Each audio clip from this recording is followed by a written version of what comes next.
அனைவருக்கும் இனிய மாலை வணக்கம். இது மழை பிடிக்காத மனிதன் ஒரு கவிதையான தலைப்பு. சசிசார் படமாக இருக்குன்னு வந்தால் ட்ரெய்லர் பார்த்தா மிஸ்கின் படமாக இருந்தது.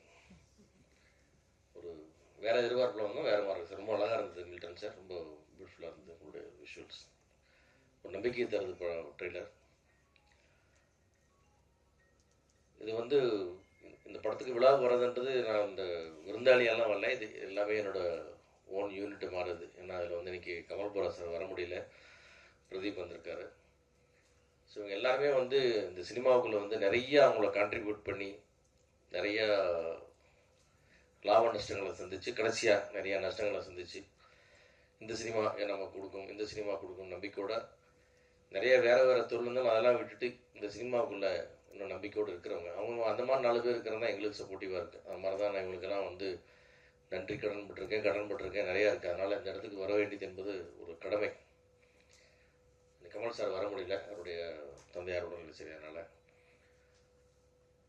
இன்னைக்கு என்னன்னா சார், அது என்னன்னா இந்த விழாவில் சில விஷயங்கள் சொல்லணும்னு நினைச்சேன் நான் வந்தோன்னே. ஏன்னா அது சமீபத்தில் ஓடுற படங்கள் நம்பிக்கையாக இருக்குது, தெலுங்கில் ஓடுற படம் நம்பிக்கையாக இருக்குது. அந்த ஓடின படங்கள் அதுக்கப்புறம் என்ன ஆகுது அப்படின்னு பார்த்தீங்கன்னா, பழைய சினாரியா மாதிரி ரொம்ப மோசமான ஒரு நிலைமைக்கு தமிழ் சினிமா போய்கிட்டு இருக்கு. முன்னாடி தமிழ்நாடு சினிமாவில் ஒரு படம் 20 கோடி ரூபா தமிழ்நாடு தியேட்டர்கள் கலெக்ட் பண்ணிச்சுன்னா அது 20 கோடி ரூபாய் டிஜிட்டல் விற்கும். இன்னைக்கு 20 கோடி ரூபா கலெக்ட் பண்ண படம் 3 கோடி ரூபாய் டிஜிட்டல் விற்கிது. ஸோ என்ன மாதிரி ரேஷியோவில் இந்த பிஸ்னஸ் ஃபாலோ ஆகிருக்குன்றதே எங்களால் இமேஜினே பண்ண முடியல. இது மீடியா நண்பர்கள் இது ஒரு சரியான கோணத்தில் தமிழ் சினிமாவோட நிலைமையை கொஞ்சம் புரிஞ்சுக்கணும்னு இந்த இடத்துல நான் சொல்ல விரும்புகிறேன். தெலுங்கில் ஒரு படம், சின்ன படம் ஹிட் ஆச்சுன்னா 60 கோடி ஷேருங்கிறாங்க, 100 கோடி ஷேருங்கிறாங்க. பெரிய படம் வந்துச்சுன்னா 200 பண்ணுச்சு, 300 பண்ணுச்சு, 600 பண்ணுச்சு. இதெல்லாம் தமிழ்நாட்டில் சாத்தியமே இல்லை. ஏன்னா தேட்டருக்குள்ள உள்ளே வரக்கூடிய ஆடியன்ஸே நம்ம முற்றிலுமாக இழந்து விட்டோம். ஏதோ ஒரு படம் ஓடுதுன்னா அந்த படம் கூட 40 ரூபா பண்ண வேண்டிய படம் 20 ரூபா பண்ணியிருக்கு. அதுதான் உண்மை. இன்னைக்கு ஒரு கர்டன் பண்ணிடுச்சு, மகாராஜா பண்ணிடுச்சு பேசிட்டு இருக்கணும். அந்த படம்லாம் இதை விட டபுள் பண்ண வேண்டிய படங்கள், அதே படங்கள் வேண்டாம். இந்த தரம், இந்த வெற்றி ஆந்திராவாக இருந்துச்சுன்னா அது அதோடைய கலெக்ஷன் நாம 40-50 கோடி. நம்ம 20 கோடி பண்ணிட்டு அதுலேயும் சந்தோஷமாயிட்டு 20 கோடி பண்ணிடுச்சு, நிறைய பண்ணிடுச்சுன்னு சொல்லிட்டு அது 20 கோடி அல்ல, அதோட படத்தோட விலை 40 கோடி. அது ஸோ அந்த மாதிரி இன்னைக்கு ஒரு பெரிய படங்கள் ஆந்திராவில் பண்ணுது, எல்லாமே பண்ணுதுன்னா அங்கே தேட்டருக்குள்ளே வர்ற ஆடியன்ஸுக்கு இன்னும் அந்த ஆசை இருக்குது, உள்ளே வந்துட்டு இருக்காங்க, அதுக்கான ரெஸ்பான்ஸ் எல்லாமே வந்துட்டு இருக்கு. இங்கே நம்ம ரொம்ப ஆடியன்ஸ் இழந்து போய் தவிக்கிறோம்.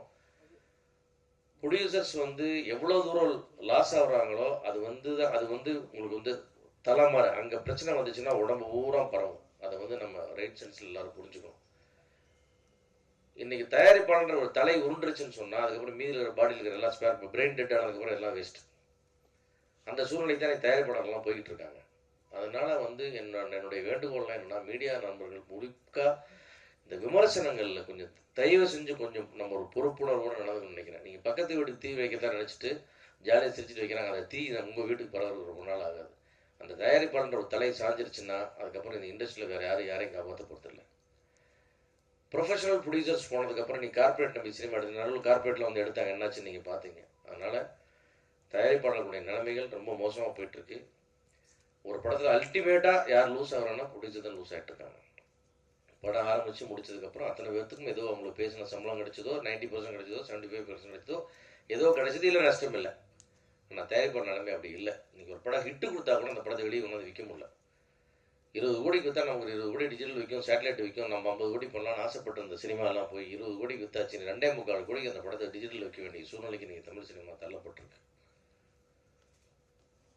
அவ்வளோ மோசமான சூழ்நிலையிலும் இன்னும் படம் எடுத்துகிட்டு இருக்கிற தயாரிப்பாளர்கள் பார்த்து நீங்கள் உண்மையாகவே பெருமைப்படணும், அவங்களுக்கெல்லாம் உற்சாகப்படுத்தணும், அவங்களுக்கு நீங்கள் ஆதரவு கொடுக்கணும்.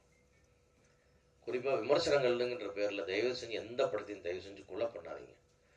ரொம்ப 100% சரியான பாடத்தை நம்ம எடுத்துக்கவே முடியாது. எல்லா வீட்டு பிள்ளைங்களும் 100 மார்க் எடுக்கிறது இல்லை. 40, 50 பாஸ் மார்க்கு, கொஞ்சம் 80, 70, 80 எல்லாமே இருக்குது. எல்லார் வீட்லேயும் எல்லா குழந்தைகளும் அப்படி இருப்பாங்க. நம்ம எல்லாத்தையும் நம்ம என்கரேஜ் பண்ணுறோம், எல்லாத்தையும் ஆதரிக்கிறோம், எல்லாத்தையும் படிக்க வைக்கிறோம், எல்லாரும் வர்றாங்க. அந்த மாதிரி எல்லா படங்களையும் கொஞ்சம் நிறைகுறைகளை கொஞ்சம் சொல்கிற மாதிரி சொல்லி அந்த படம் வரவிடாமல் பண்ணுற விமர்சனத்தை தயவு செஞ்சு இந்த படத்துக்கு போகாதீங்க, இந்த தேட்டருக்கு போகாதீங்க, இப்படி சொல்லி எல்லாரையும் சாவடிச்சுட்டு எல்லாத்தையும் சுடுகாடாகிட்டு நீங்கள் எங்கே போய் எங்கே போகிறீங்க? சுடுகாட்டில் தனியாக நின்றாலும் ஒரு நாளைக்கு நீங்கள்லாம் விமர்சனம் பண்ணுறவங்களுக்காக சொல்லிக்கிறேன் நான். அதனால் நம்ம எல்லோரும் இது ஒரு குடும்பம், இதெல்லாம் ஆளால் ஒரு செயற்பாட்டு பிரெயின்கிறது ப்ரொடியூசர்ஸ், அதை டெட் பண்ணிட வேணான்றது எல்லாரையும் நான் மீடியாவுக்கு குறிப்பாக விமர்சனம் பண்ணுறவங்களுக்கு கேட்டுக்கிறேன். அதே மாதிரி வந்து விளம்பரத்தை கூட இன்னும் கூட முடிஞ்ச வரைக்கும், ஏன்னா அது பட்ஜெட் இருக்குதோ இல்லையோ, முடிஞ்ச வரைக்கும் மக்கள்கிட்ட கொண்டு போய் சேர்த்து இந்த ஆடியன்ஸ் உள்ளே வர வச்சு இந்த சினிமாவை நம்ம இன்னும் அதிகமாக நம்ம வந்து ஜெயிக்க வச்சோம்னா கூடவே நாமளும் ஜெயிச்சிட்டே போவோம். ஒரு சினிமா ஜெயிச்சா ஒரு ப்ரொடியூசராக ஜெயிக்கிறார். அந்த படத்தில் வேலை செஞ்ச அத்தனை ஆர்டிஸ்ட், டெக்னீஷியன், வேலை செஞ்சவங்க எல்லாரும், அதுக்கப்புறம் மீடியா, விளம்பரம், எல்லாருமே எல்லா டிபார்ட்மெண்ட்டும் சம்பாதிக்குது. ஒரு படம் தோற்று போனாலும் ஒன்றும் ப்ரொடியூசர் மட்டும் வெளியே போய்ட்றாங்க. ஸோ இது என்னுடைய வேண்டுகோளாக, இது ஒரு விமர்சனமாக எடுத்துக்காமல் இது ஒரு வேண்டுகோளாக எடுத்துகிட்டு மீடியா நண்பர்கள் ஒத்துழைக்கணுன்றது என்னுடைய முதல் வேண்டுகோள். இதில் இரண்டாவதாக, இந்த படத்தில் வந்து விஜய் மில்டன் சார் ஒரு அற்புதமான டெக்னீஷியன். அவரை பற்றி நம்ம ஒன்றும் அறிமுகமே சொல்ல வேண்டியதில்லை. அப்படி ஒரு அற்புதமான டெக்னீஷியன். அவருடைய முழு திறமையும் இதில் காட்டியிருப்பான்னு நான் நம்புகிறேன். ஏன்னா இதில் வந்து விஜய் மில்டன் வந்து ஜெயிக்கணும், அவருடைய திறமைகளை வெளிப்படணும். அவருடைய திறமை டைரக்டராக தான் இனிமேல் அவர் வந்து அவருடைய ப்ரூவ் பண்ணணும். அவருடைய வெற்றிக்கு என்னுடைய வாழ்த்துக்கள். இந்த படத்தில் எல்லா டெக்னீஷியன்ஸ் நிறைய வேலை பார்த்துருங்க, எல்லாருடைய வாழ்த்துக்கள். குறிப்பாக வந்து விஜயானந்தி சாருக்கு வந்து, அவர் வந்து மழை பிடிக்காத மனிதன் இல்லை, அவர் வந்து ஒரு தலைக்கணம் பிடிக்காத மனிதன், முதல்ல கர்வம் பிடிக்காத மனிதன், பேராசை பிடிக்காத மனிதன், எல்லாம் நல்ல மனிதன். ஆனாலும் அவருக்கு இன்னும் அவருடைய உழைப்புக்கேற்ற, அவருடைய மனசுக்கேற்ற வெற்றிகள் இன்னும் அவர் வந்து ரீச் பண்ணாமல் இருக்கிறது ஒரு மிகப்பெரிய ஒரு வருத்தமாக இருக்குது. இந்த படத்தில் அது தீரணும் அப்படின்னு சொல்லி கடவுளை வேண்டிக்கிறேன். மொத்த மீடியாவே வேண்டிக்கிறேன். உங்களையே கடவுளமாக நினச்சி நான் வேண்டிக்கிறேன். இதை நீங்கள் எல்லோரும் சப்போர்ட் பண்ணணும். ஏன்னா அந்த மாதிரி டெடிக்கேட்டடாக வேலை செய்கிற ஒரு ஹீரோ, ரொம்ப ரீசனபுளாக எல்லாத்துலேயும் நடந்துக்கிற ஒரு ஹீரோ, 24 மணி நேரம் வேலை செய்ய தயாராகிற ஹீரோ, ஒரு ஷூட்டிங் ஸ்பாட்லேருந்து அப்படியே கிளம்பி ஓடி வந்து ஸ்டேஜில் நிற்கிற ஹீரோ, என்ன கொடுத்தாலும் அதை வாங்கிட்டு திருப்தியாக வேலை செய்கிற ஹீரோ, ஷூட்டிங் ஸ்பாட்டில் எந்த தொந்தரவும் பண்ணாத ஒரு ஹீரோ. இது எத்தனை படத்தில், எத்தனை இடத்துல, எந்த இண்டஸ்ட்ரியில் எவ்வளோ பேர் இருக்காங்க இந்த மாதிரி விரல் விட்டு எண்ணிடலாம். அப்படி ஒருத்தருக்கு நிறைய வெற்றிகள் வரணும், அவர் நிறைய ஜெயிக்கணும், அவருடைய வலியும் வேதனையும் குறையணும் எல்லா இடத்துலையும். அது வந்து அவர் ஒன்றும் பேராசை பிடித்த போனவரோ லக்ஸுரி லைஃப் வாழ்கிறவர்களோ கிடையாது. ரொம்ப மிக மிக எளிமையான வாழ்க்கக்கூடிய ஒரு சாதாரண ஒரு மிடில் கிளாஸ் மேன். அவருக்கு என்ன இருந்தாலும் இல்லாட்டி இன்னும் 1000 கோடி சம்பாரிச்சாலும் அப்படியே தான் அவரோட லைஃப் ஸ்டைல் இருக்கும். அதில் வந்து அவர் எதையுமே மாற்றிக்க போகிறதில்ல. அப்படிப்பட்ட ஒரு மனிதர் ஜெயிக்கணுன்றது என்னுடைய தனிப்பட்ட என்னுடைய பிரார்த்தனை. அது வந்து ஒரு வகையில் இண்டஸ்ட்ரிக்கும் நல்லது, தமிழ் சினிமாவுக்கும் நல்லது. இது வந்து முக்கியமாக இதில் சொல்லணும்னு நினச்சேன் நான். அந்த வகையில் இந்த படம் வந்து ஒரு வெற்றி படமாக அமையணும், நிச்சயமாக வசூல் ரீதியாக நல்ல படமாக அமையணும். இதுவும் கூட பார்த்தீங்கன்னா எல்லா இடத்துலையும் ரொம்ப ரிஸ்க் எடுத்து தான் இந்த படம் முழுக்க தயாரிப்பாளர்களுடைய 100% ரிஸ்கில் தான் இந்த படம் ரிலீஸ் ஆகுது. இந்த படத்தினுடைய வெற்றி தோல்வி முழுமையாக அவங்களை பாதிக்கும். வெற்றிக்கு வந்து எல்லாரும் 1000 சொந்தங்கள் வந்து நிற்பாங்க, எல்லோரும் நிற்பாங்க. ஆனால் தோல்வியே அடையக்கூடாது, பெரிய வெற்றி அடையணும், இதை நிறையா சம்பாதிக்கணுன்றது என்னுடைய ஆசை, என்னுடைய வாழ்த்துக்கள். அதுக்கு முக்கியமாக நான் வந்து இந்த திருப்பி சொல்கிறேன், இந்த மீடியாவுக்கு தயவு செஞ்சு கோஆப்ரேட் பண்ணுங்கள்.